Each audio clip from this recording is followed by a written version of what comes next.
Heyo, and what is up, gang? Thank you so much for checking out Sledgehammer TV today. It is Sunday, December the 3rd, 2017, and we are here like we always are to talk some pro wrestling as we bring you the news, rumors, and highlights in the world of sports and entertainment, and we are going to do that right here and right now on the newest, fastest rising podcast in all of YouTube, the Sledgehammer Wrestling Show. So, let's do it.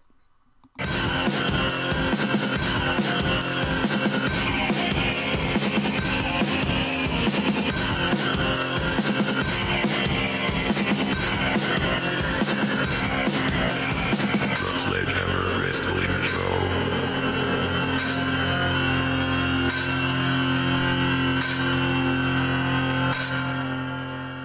All right, wrestling fans, thank you so much for joining me here again on the channel tonight.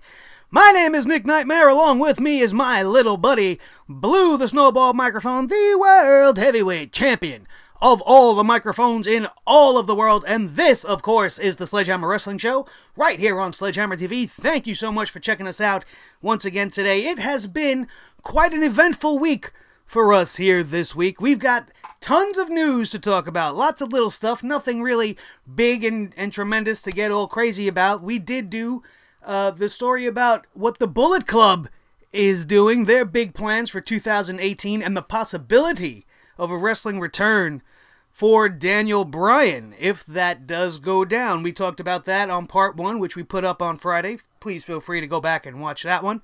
Also, we talked about the impending, the almost, what's the word? I think impending is probably the best word. The impending coming of the broken universe. I was looking for a better word than impending, or another word to try to build it up. I'm trying to sell it for all it's worth, because I cannot wait to see Broken Matt Hardy, Woken Matt Hardy, Woken Matt Hardy, whatever we're gonna end up calling him. The broken universe has been contacted. Senor Benjamin is on his way, apparently, and I can't wait to see what's going on there. We talked about that. If you want to hear everything I had to think about that and what some of the ideas that I had upon them coming in, you could check out part 1 for that as well. But here in part 2, we got some news about Dolph Ziggler and why he's unhappy with his current role. Not too surprised there. We got some programming notes. We got a little bit of a tidbit about some Andre the Giant documentary on HBO. We're going to talk about NXT, New Japan. We're going to talk a little bit about some women's stuff.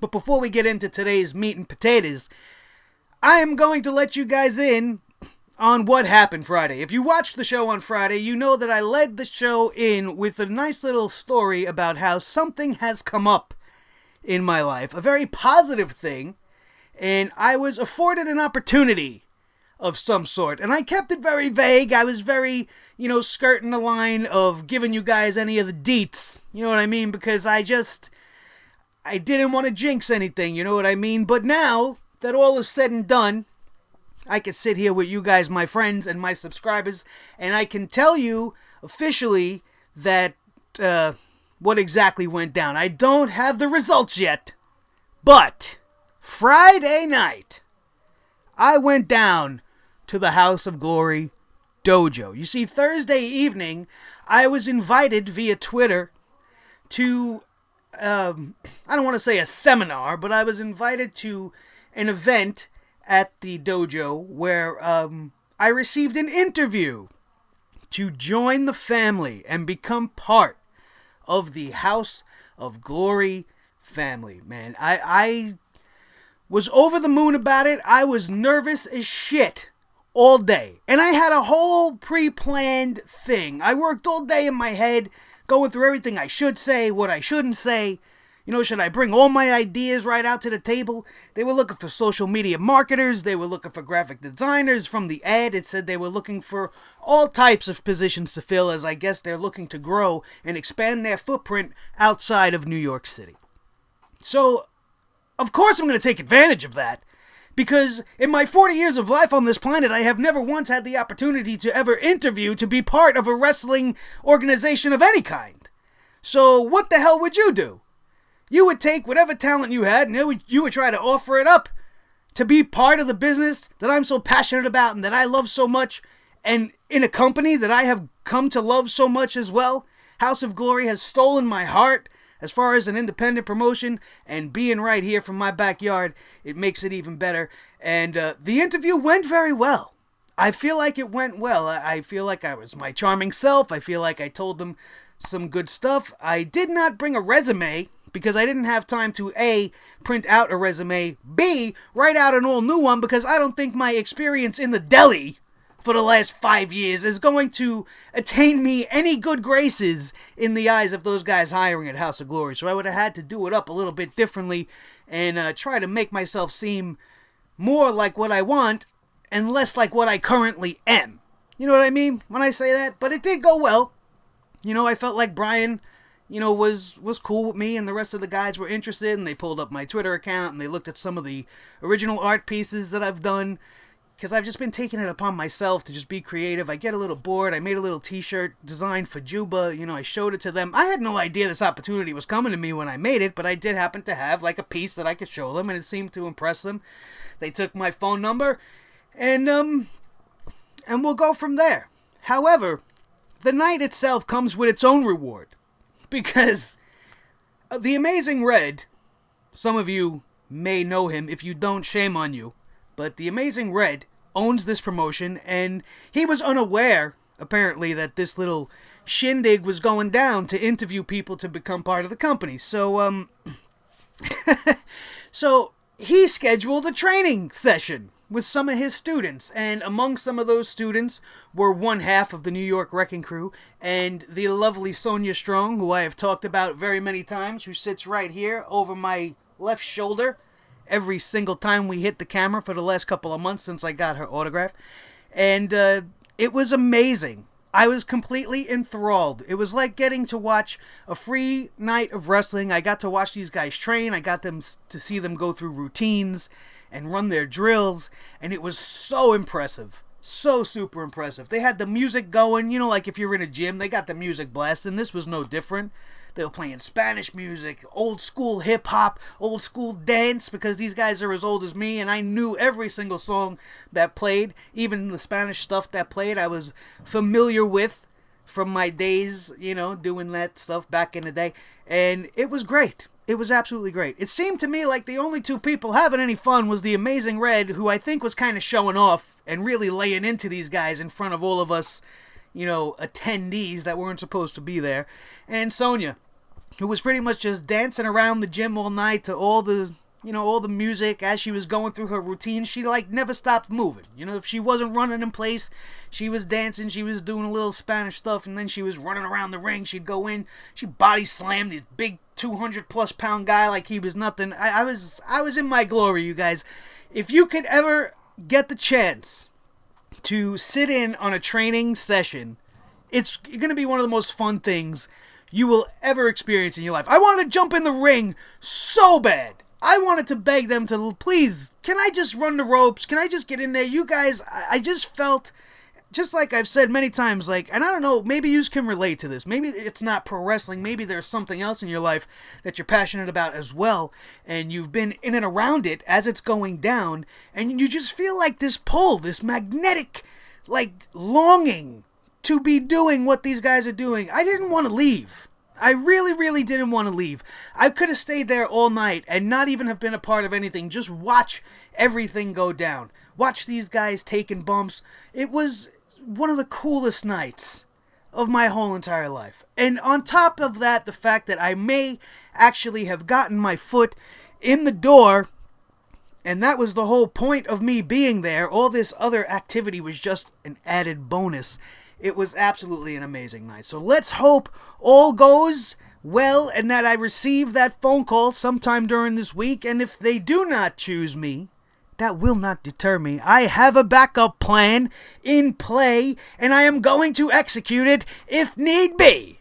And now that I have talked endlessly about myself and my amazing night on Friday night, which now you are all aware of, we can move on into the reason why you guys are all here, which is the news. Thank you guys so much for indulging my story. If you are still here with me, you are fucking awesome, and I love you so much because you didn't care about my babbling. So let's get into the news, and let's start right off at the top with the news about Dolph Ziggler voicing his opinion about how unhappy he is, apparently, with his status on the WWE roster at this time. Let's check it out.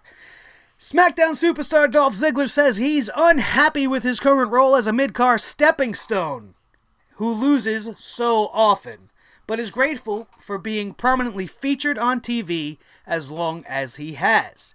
Ziggler was a guest on Edge and Christian's Pod of Awesomeness this week, and the trio began talking about Dolph's status as a workhorse in pro wrestling who puts over possible future main eventers on their way up.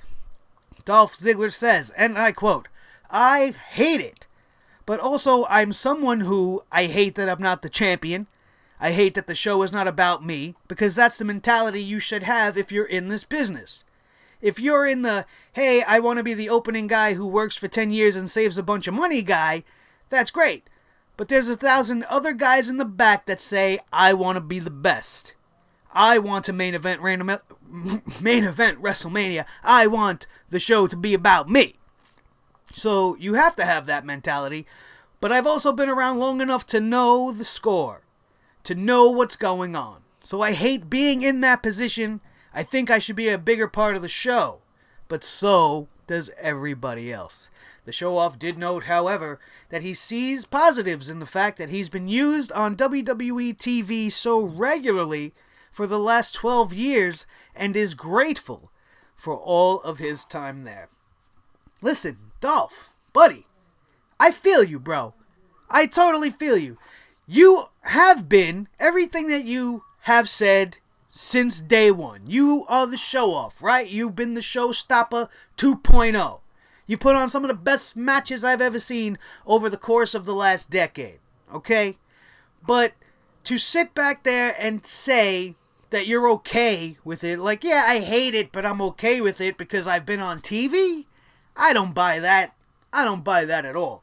I think as soon as that contract expires, Ziggler is heading for the hills. We've said it on this channel many, many times. Cody Rhodes has laid the blueprint. Dolph Ziggler is on the same exact level as a Cody Rhodes. If you don't think he can blow up the indies, he doesn't even have to go to New Japan or be involved in the Bullet Club. He can go straight to Ring of Honor and just be, Nick Nemeth. Whatever, I believe that's his last name. And just be him. And he'll still be a bigger star than he was as Dolph Ziggler. Especially in the last 5 years. Dolph Ziggler's name and his value has dropped tremendously by being put in this role. It's been so bad for Dolph Ziggler that I don't understand for the life of me why he's been inserted into this match between Baron Corbin and Bobby Roode at the Clash of Champions coming up for SmackDown Live. What is the possible reason for him to be there? To lose. So that Baron Corbin can remain champion, or Baron Corbin can lose the championship without being pinned, and conversely, Baron Corbin can win without Bobby Roode taking the pinfall and losing any momentum. So what is Dolph Ziggler's point of existence? To just put everybody else over? When he's infinitely better in the ring, technically, than a Baron Corbin? He can put on some of the best matches in the world with a guy like Bobby Roode. But if he's sitting there knowing he's just a mid-card guy, that these guys are just going to launch themselves off his back, why is he going to give his all the way Dolph Ziggler usually does? Sure, it always appears that he puts on a great match, but this guy can be better than great. They don't allow him to be better than great. And then he doesn't want to be better than great. If all you're going to do is elevate everybody else and you're going to stay down here in the middle, why would you give 110% and make everybody else look that much better? I certainly wouldn't. Maybe that makes me a dick. I don't know. But I'm not going to give you my all. I'm not going to go out there and floor you with 5-star matches if I know after the last 10 years of being with this company, I'm just going to be here and not move. Like poor Natalia. It's like she was given the Women's Championship on SmackDown as a consolation prize just to shut her up. All right, you've been here for 10 years. Here's your title run. We took it away from you now. Keep putting the rest of the girls over. Go train Ronda Rousey. We'll get into that story a little bit later. But that's my stance on it, man. I just don't believe that he's genuine when he says he's okay with it and that he's grateful for it. He's going to be just another one of these disgruntled guys in the indies eventually, and he's going to make some bank. So let's not feel too bad for Dolph Ziggler. Let's talk about some of these TV notes we got going on. And this first story we're talking about, I'm very, very excited to get my eyeballs on. Andre the Giant's larger-than-life story will be told in a new documentary produced by Bill Simmons and HBO, who released the movie's first trailer a few days ago. The flick will be called He Was a God, and the 30-second teaser features a voiceover saying he was at once a real human, but at the same time a mythological figure. Andre's documentary was announced back in February, with Simmons attached as an executive producer on the project. WWE will be involved as well, and will be utilizing never-before-seen footage. He Was a God is set to debut in the spring of this year, coming 2018. Listen, a lot of you young heads out there, if you're listening to me and you are under the age of 30, you are probably unaware of the awesomeness of Andre the Giant. It's a name that you've heard. It's a person that you've seen in clips when they talk about him and they show you his package that he has put together, you know, all of his little moments with Hogan and all of the greatest moments. Hogan slamming him at WrestleMania, Andre freeing himself of being with Bobby Heenan after all those years. There's so many moments in time that are emblazoned in my brain that you have absolutely no idea about. And I implore each and every one of you to check out as much stuff that features Andre the Giant as you can. This man was, exactly like they said, a mythological figure. I seen him once in my life. Once. And I didn't even get that close. I happened to be at an event. You know, I was up in the stands. And when you seen him even from afar, standing next to the others, for some reason, he was tremendous. He would make the Big Show look small, I'm telling you. He just had this different aura about him. And he was such a tremendous part of my life growing up. He was probably the first wrestler to turn heel after being good in my life that really affected me. When he turned on Hogan in that lead up to WrestleMania 3 and made Hogan bleed and ripped the shirt and the cross from his chest, and even Roddy Piper, Hogan's nemesis, was taken back and concerned, and Bobby Heenan got into the ear of Andre the Giant and now has turned him against his best friend. It was one of the most emotional moments of my childhood. Andre the Giant and his contribution and his impact to the world cannot be, I don't even think it could be summed up in this documentary. I can't fucking wait. I can't wait. I hope you guys all got HBO and that you're able to get your eyes on it. It is an absolute must-see. They didn't show you anything in that 30-second documentary that I could say makes it a must-see. They don't have to show you anything, because just the fact that it's existing and that they're making this thing, Andre the Giant documentary, must-see TV. So get your eyeballs on that. While we're talking TV, let's go on with two more TV stories. According to PW Insider, the USA Network website has a listing that says NXT will be airing on Wednesday, December the 13th, that is just 10 days from now, at 7 p.m. Eastern Time, which is a very unusual time slot, 7 p.m. While it is possible this is just an error on the part of USA Network, WWE is scheduled to take over that week. And maybe they're looking to showcase NXT to a larger audience. Aside from the initial version, with it being more of a competition show, this would be the first time NXT is shown on USA Network. I'm all about it, man. Why not? Why not? And if you're gonna go big. Put together an impactful 1 hour night of NXT. Show some of the greatest matches that has happened. I don't care what you do. You know, put Johnny Gargano versus Pete Dunne on there.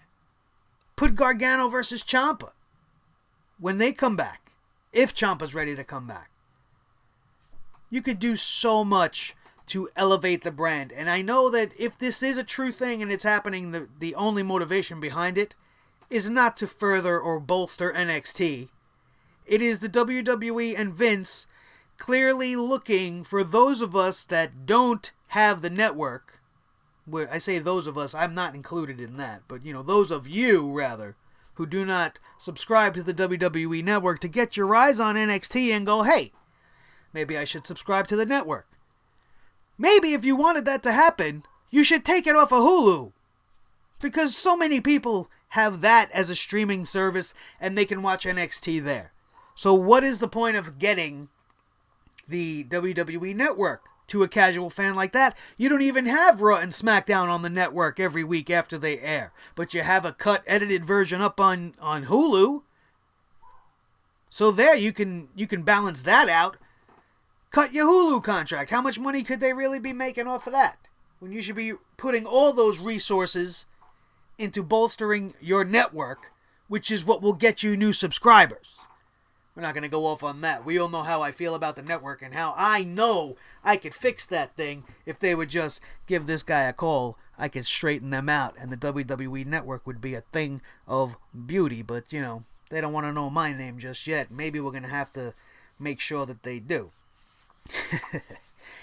Last little TV story going on, and this is a little bit more big than the other two. As the exclusive United States television home for New Japan Pro Wrestling, AXS TV will premiere the promotion's biggest show of the year, Wrestle Kingdom 12, in a 3-hour special, Saturday, January 6th at 8 p.m. I think that says Pacific time. I don't know what that would work out to. Probably about 5 or 6 p.m. over here on the East. We'll work that out and bring that to you when we figure that out. AXS TV Fights CEO Andrew Simon made the announcement that the Wrestle Kingdom 12 national television broadcast marks the fastest turnaround time for the spectacular airing. Just 2 days after the event takes place at the Tokyo Dome, AXS TV's Wrestle Kingdom 12 special will showcase the event's 3 headlining championship matches, one of which I cannot wait to see. The IWGP US Heavyweight Champion Kenny Omega goes one-on-one against the Ayatollah of Rock and Roller, Y2J, Chris Jericho. That match is going to take New Japan by storm for sure. IWGP Heavyweight Champion Kazuchika Okada versus G1 Climax 27 Tournament Champion Tetsuya Naito, who have been going back and forth with Chris Jericho on Twitter as of late, saying that Jericho claims there's only one main event at Wrestle Kingdom 12, regardless what Naito thinks, and that Jericho doesn't even know who Naito is. A little bit of a backslap across the mouth, if you ask me, with those comments. And the third match being IWGP Intercontinental Champion Hiroshi Tanahashi versus Jay White, who I got to see at the very last House of Glory show that I went to. He's absolutely fantastic. Absolutely fantastic. Took Cashflow Ken Broadway to a hell of a match and actually pinned his shoulders to the mat, causing Cashflow to lose his mind. And we're going to see what happens with that leading up to the next event coming up in just, I think, 12, 13 days from now. HOG7. Gonna be off the hook. Ric Flair, baby. Woo! Be there if you can, man. Also, as we talked about a little bit before, Ronda Rousey has been training, and she's been posting videos of herself in the ring with Natty, because that's what all the WWE really wants Natty for, is to train all the new girls. Ronda Rousey took to Twitter on December the 1st saying, "Our launch date is getting closer every day. Here's the latest preview for you," and put a link up to a video where you can see her training with Natalya. In an advertisement for RondaRousey.com, the UFC star explains that she will be sharing on her site all the clips of her life as it flashes by. That's when quick moments of Ronda's wrestling training are shown. This includes her working out at the WWE Performance Center and learning technique at the Santino Brothers Wrestling Academy with Natalya in Bell Gardens, California. That's, I don't know, how big do you think that is? You know, you got Ronda Rousey training to come in. We all knew she was coming. Natalya's going to be the one training her, so she's probably going to be just fine. I'm looking forward to it. I fully expect that if the Women's Royal Rumble is actually going to go down this January at upcoming Royal Rumble pay-per-view, that's where Ronda Rousey will probably make her debut. She might be gifted the final entrant, whether it's 20 or 30. We still don't know the semantics of the Women's Royal Rumble. That would be the best place to bring her in. She certainly looks to be on pace to be starting with the WWE in 2018. That would be a great place to bring her in. Do you make Ronda Rousey win the first ever Women's Royal Rumble? I think I may have a slight problem with that. But she does have that Brock Lesnar of the women's division going on for her. And if Asuka's not in the Royal Rumble, then maybe I could accept that.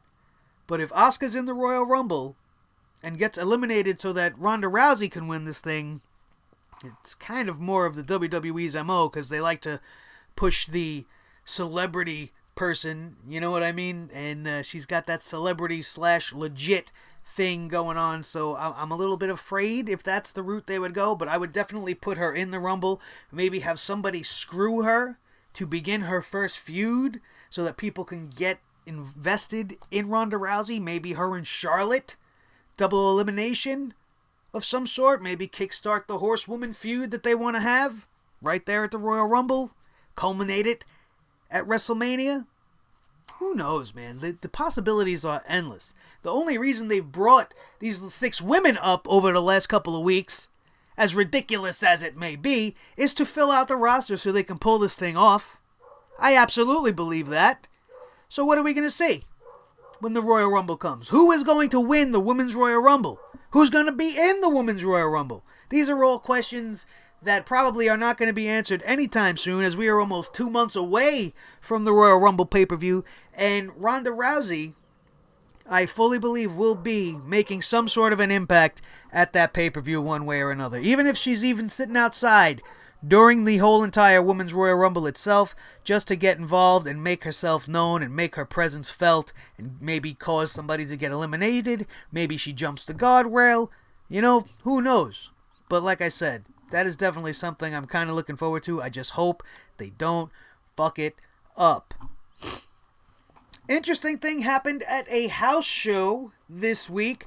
According to PW Insider, at the latest WWE live event in Mexico, Mojo Rowley, who we hate to high heaven, ended up teaming with Eric Rowan of the Bludgeon Brothers. So we have Mojo Bludgeon Brothers teaming. It's great. It's a whole mouthful of marbles. Because Luke Harper apparently was flown back to the U.S. Harper was at the Lima, Peru live event, but no word yet on why he had to leave the tour. Although he is slated to be at this week's TV tapings, so it's most likely not an injury. Not much really to speculate on, so we could only assume that maybe he had a family emergency of some sort, or possibly his visa may be expired. Who knows? There are all kinds of things that happen to these guys. They are real people. You know, life happens no matter who you are. So he probably just had something to take care of. I wouldn't look too much into it. And as they stated here, he will most likely be back in time to be on Tuesday night's SmackDown Live. And finally, going back to the ladies in our top story tonight. Last night in Waukesha, Wisconsin, I hope I pronounced that right, my Wisconsinite friends, at House of Hardcore 36, former WWE Women's Champion Candice Michelle wrestled her final match. This was also the first match she has had since being released from the WWE back in 2009. That's pretty funny. That's pretty funny. I don't mean to make light of it, but I find it amusing. You haven't wrestled in nearly a decade, and you came back one last time to wrestle your final match. To each their own, I guess. I don't see anything wrong with it. I just find it slightly amusing. Candice Michelle went up against someone she saw often during her WWE tenure, Lisa Marie Varon, also known to us as Victoria, who herself won the WWE Women's Championship on 2 separate occasions. Candice Michelle began with the WWE through the Diva Search of 2004. Although not being picked as one of the final 10 women, she was offered a contract to work with the company, something the WWE does all too often. All too often. Initially starting in the stable Vince's Devils. I don't really remember that, and I probably blocked it out because it was fucking trash. Named after WWE Chairman Vince McMahon, with Tori Wilson and Victoria. Candice Michelle split off into singles competition in mid-2006. In July of 2007, at the Vengeance pay-per-view, she defeated Melina. Remember Melina? She was kind of cool. I liked Melina. By a pinfall victory to win the WWE Women's Championship.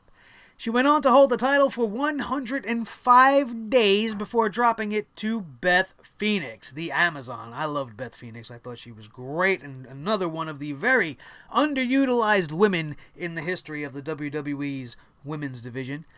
After training for a month and a half prior to this match, Candice Michelle picked up the victory and thanked Victoria for helping her when she first started in the WWE. It's, everything always comes to an end, you guys. Nothing can go on forever, no matter who you are, no matter how young you feel. It's not always going to go your way. And the fact that it took her nearly, 8 years to even attempt this comeback match, how many of you guys really care? And again, I don't mean to be mean. It's just, it's in the news, so I'm going to report it. But do you really care that Candice Michelle wrestled her last match somewhere outside of the WWE? How could she not have come back home to do one last match?